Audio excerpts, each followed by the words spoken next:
d'une façon tout à fait particulière, tu veux encore nous instruire. Dispose, Seigneur, de nos cœurs et attire toute notre attention en toi. Et ta parole que nous voulons écouter maintenant trouve une bonne place dans nos cœurs et nous aide à nous aligner sur ta volonté. Parle à mon frère, parle à ma soeur, parle à moi-même, parle à chacun de nous. Que ton Esprit Saint, Seigneur, illumine notre intelligence afin que nous puissions comprendre cette parole qui est la nourriture spirituelle pour nous fortifier, pour nous soutenir et pour nous guider. Bénis ce moment, Père, au nom de Jésus-Christ. Amen. Amen. Alléluia. Amen. Nous ne serons pas très longs aujourd'hui Nous allons la lire parce que nous avons la Sainte Seine.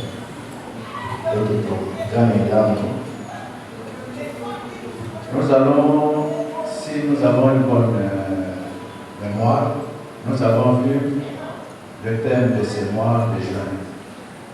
C'est le Karisa Malamu, Monaki, Maman Kabaya, Sanjo Yamotoba, C'est faire la volonté de Dieu. Nous avons tiré ce thème dans l'évangile selon Matthieu, chapitre 7, à partir du verset 21 jusqu'au verset 23. Et c'est ce que nous allons lire en ce moment.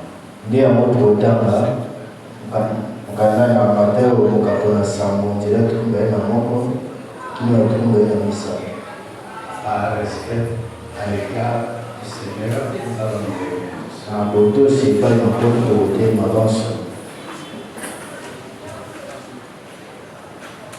Ceux qui me disent Seigneur, Seigneur, n'entreront pas tous dans le royaume des cieux, mais celui-là seul qui fait la volonté de mon Père qui est dans les cieux.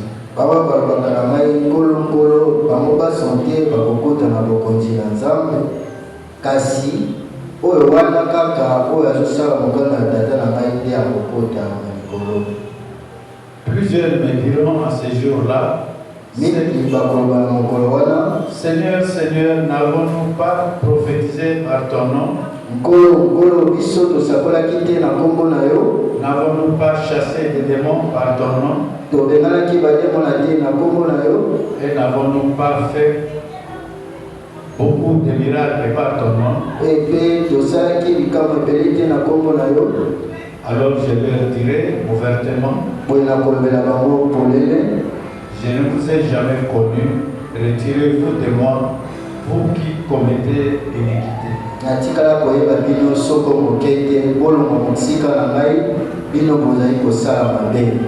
Amen. Amen.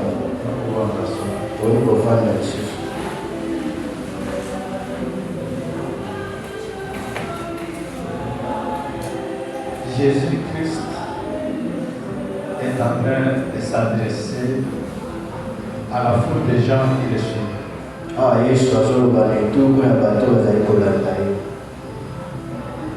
Qui étaient considérés comme ses disciples.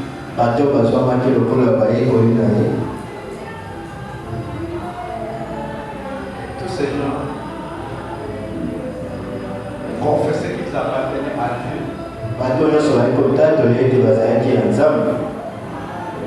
Ils criaient à Dieu. Ils s'adressaient à Dieu. Ils louaient Dieu.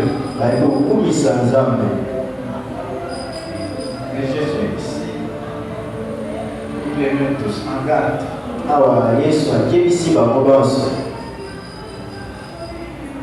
Ce n'est pas tout le monde parmi vous qui criez toujours Seigneur, Seigneur, ce n'est pas tout le monde qui entrera dans le royaume des cieux. Alibino ba sorti katikati ya bino banso kozokanga ngolongolo nde bokota na bokonzi ya likolo. Seul celui ou ceux qui font la volonté du Père Céleste. Kaka moko to mpe bakoyo kaka bakosala mokano ya tata azali na likolo. Vraiment une mise en garde très sévère. Eza bokebisi moko ya makasi. C'était à l'époque où Jésus vivait encore ressuscité. Ezalaki na eleko oyo Yesu azali kobika naino awa na se na moyo.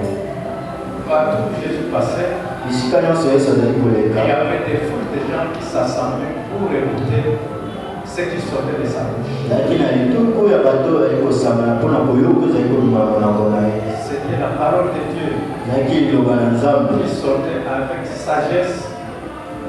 Qui sortait avec oyo sagesse, ezali kobima na bwanya avec une grande puissance. na nguya makasi. Et on ne peut pas rester indifférent à l'écoute de cette parole. Moto akoki kotikala pamba boye te na nsima na ye koyoka liloba oyo. Soit on accepte cette parole, ezalaki soki moto ntango mosusu andimi liloba wana soit on refuse cette parole. ntango mosusu mpe bakoyi liloba wana. Mais qu'est-ce que cela vient faire encore aujourd'hui? Kasi yango ekosala lisusu nini lelo? Nous avons aussi dans l'Église aujourd'hui la même attitude que les juifs de cette époque.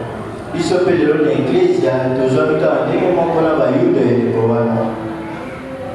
Les églises sont pleines, baeklizia etonisami, tout le monde crie au Seigneur, Seigneur. bato nyonso bazoganga na nkolo nkolo. Mais est-ce qu'ils les considèrent comme Seigneur vraiment dans leur cœur? Boni bato wana bazozwa nkolo lokola nkolo solo na mitema na bango. Si nous les considérons tous comme notre Seigneur, soki mpenza tozozwa ye biso nyonso lokola nkolo na biso, nous devons comprendre d'abord quelle est la pensée de Dieu pour nous. esengeli nani tososola likanisi na Nzambe ezali mpona biso. Mais pour comprendre la pensée de Dieu, kasi mpona kososola likanisi pour na Nzambe, comprendre sa volonté, mpona kososola mokano na ye, il faut écouter toujours la parole de Dieu. esengeli ntango nyonso koyoka liloba na Nzambe. On ne trouve pas la pensée de Dieu ailleurs. nakanisi na Nzambe komona ngo libanda te. Une personne qui aime Dieu moto alingaka Nzambe doit aimer ses commandements. esengeli alinga mpe mibeko na ye. C'est ce que dit Jésus ici. nde yango Yesu alobi na bayekoli na ye. Et nous sommes les disciples de Jésus-Christ. mpe tozali bayekoli ya Yesu Kristo. Si nous aimons Jésus-Christ, soki tolingaka Yesu Kristo, et par conséquent nous aimons donc Dieu, na bongo mpe tolingi mpe Nzambe lokola, nous devons aimer la parole de Dieu. esengeli tolinga liloba na Nzambe. Mais pas l'aimer seulement superficiellement. kolinga ngo kaka te likolo likolo. Nous devons écouter la pensée qui Dieu explique à travers sa parole esengeli toyoka likanisi Nzambe azobimisa na nzela ya liloba na ye, et mettre cela en pratique. mpe kotiala yango na misala. Le Seigneur veut que nous puissions mettre sa parole en pratique. oyo alingi ete totia liloba na ye na misala.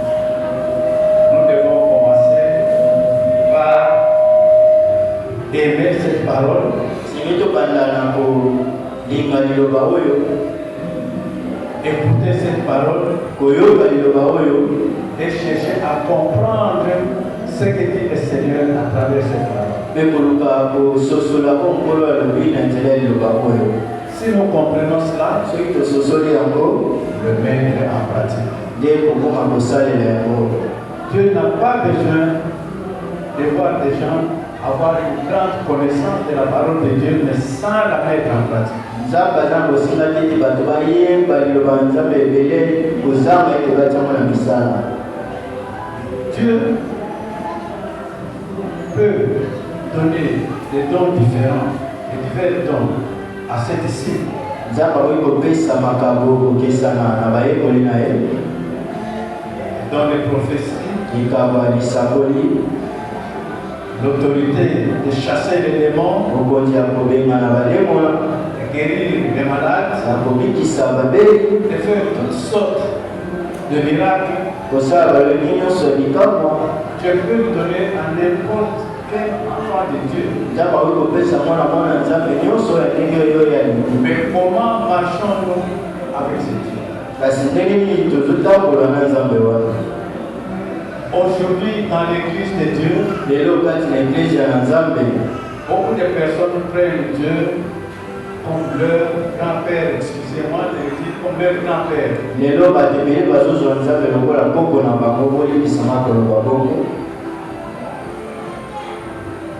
Vous savez comment les grands-pères se comportent vis-à-vis de leurs petits-fils, petits-enfants.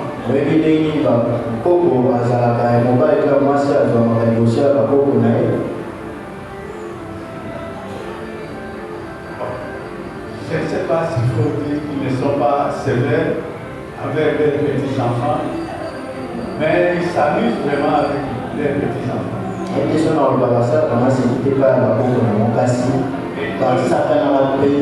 Ils tolèrent beaucoup de choses. Je pense qu'il y a beaucoup de grands-parents ici. Ils peuvent témoigner de cela. Mais avec Dieu, ça ne marche pas comme ça. Dieu nous aime, plus que nos parents, mais ils ne veulent pas que nous puissions prendre les choses à la légère. Nous l'appelons tous Père, Papa. Personne n'appelle Dieu grand-père.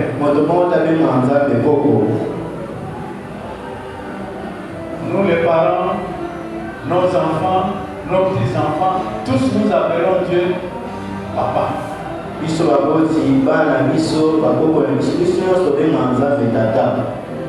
n'est pas un grand-père pour s'amuser avec nous. Alors il faut mettre en pratique, si nous l'aimons, sa parole que nous écoutons.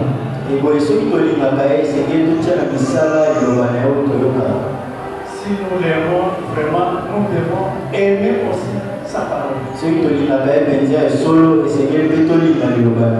Parce que sa parole, c'est elle qui nous donne la vie. C'est elle qui nous fortifie. C'est elle qui nous transforme si nous soumettons à cette parole.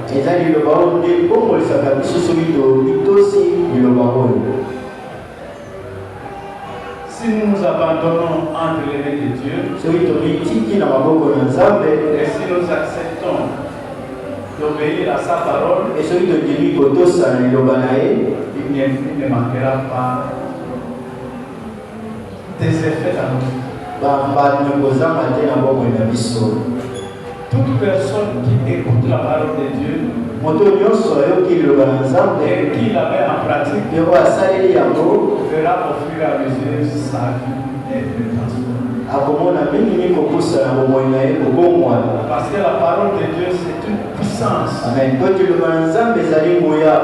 Une puissance pour sauver, une puissance pour transformer des vies, une puissance pour marcher dans la victoire sur les démons et sur les mondes des ténèbres. Alléluia. Un enfant de Dieu, donc un disciple de Jésus-Christ, c'est celui qui marche selon les modèles que nous avons en Jésus-Christ.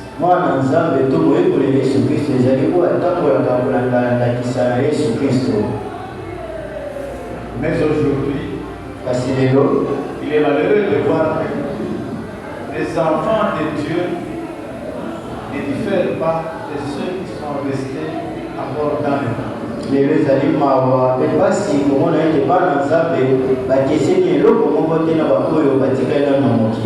On les voit à travers leur comportement, dans certaines de leurs pratiques. Or, la parole de Dieu nous appelle à nous séparer, à sortir de ce monde, c'est-à-dire pas quitter le monde où nous vivons, mais de ne pas adopter les habitudes du monde.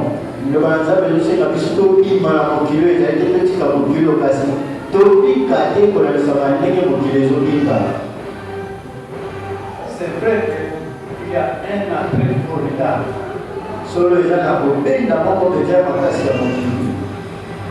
Le monde veut exercer son influence sur tout le monde.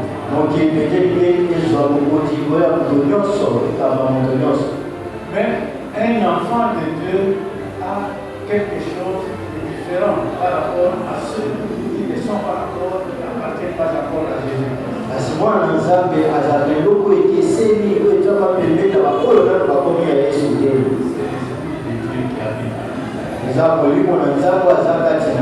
L'Esprit de Dieu qui témoigne à tout enfant de Dieu qu'il est enfant de Dieu.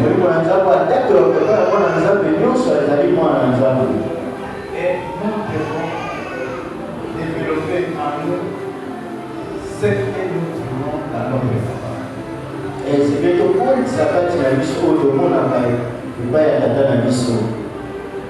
Bannir tout ce que nous trouvons dans le monde et qui se trouverait dans nous.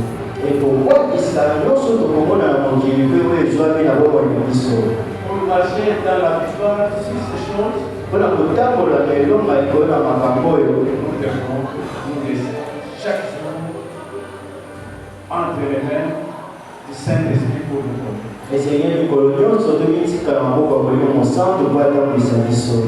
Demandez à Dieu le Saint-Esprit pour qu'il puisse nous diriger, pour inspirer notre marche.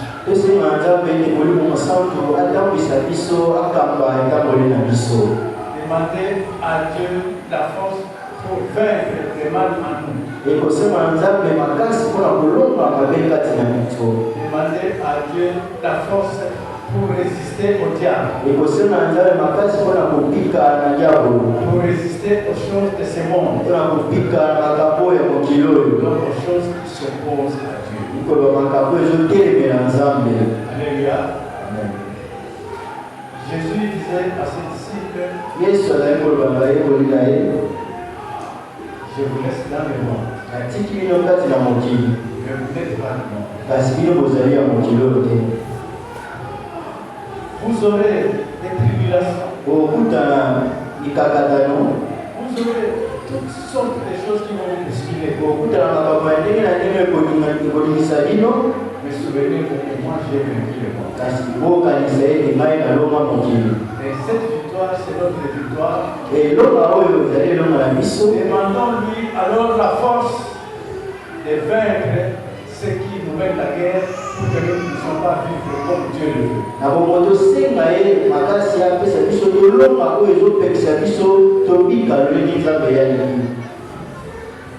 Chaque jour, un véritable enfant de Dieu a besoin de l'aide de Dieu pour mener une vie qui glorifie Dieu.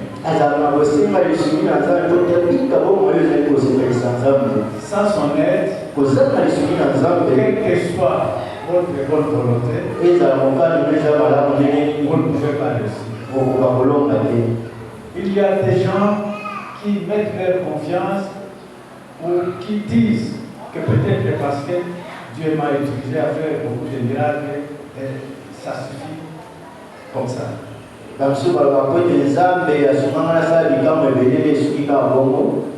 Dieu m'a beaucoup utilisé, ou Dieu m'utilise beaucoup pour chasser les démons, pour guérir les malades. Je peux alors me comporter comme bon médecin. Jésus dit, attention. Tous ceux qui me disent Seigneur, Seigneur, ils n'entreront pas tous dans le royaume des cieux.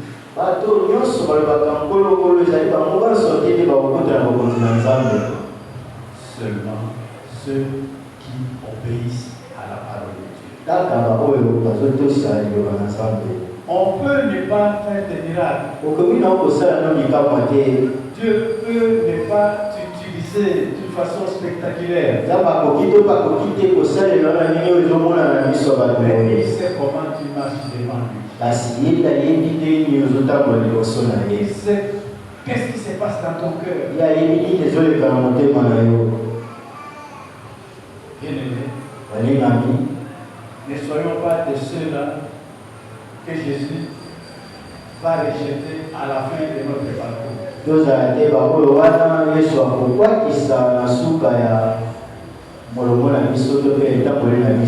Ne soyons pas de ceux-là à qui Jésus dira, je ne vous connais pas ou je ne vous ai pas connu, vous qui commettez l'iniquité.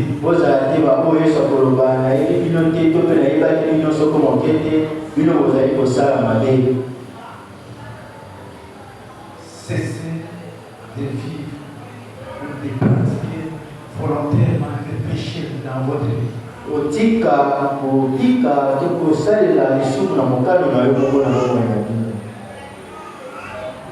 Détournez-vous de toute forme de mal. Et alignez-vous sur la voie que Jésus a dressée sur vous.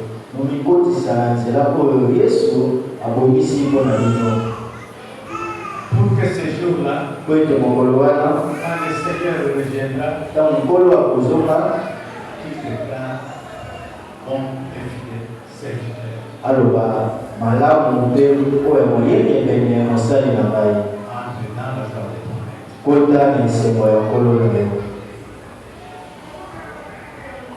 C'est à cette vie-là que Dieu nous a destinés en Jésus-Christ.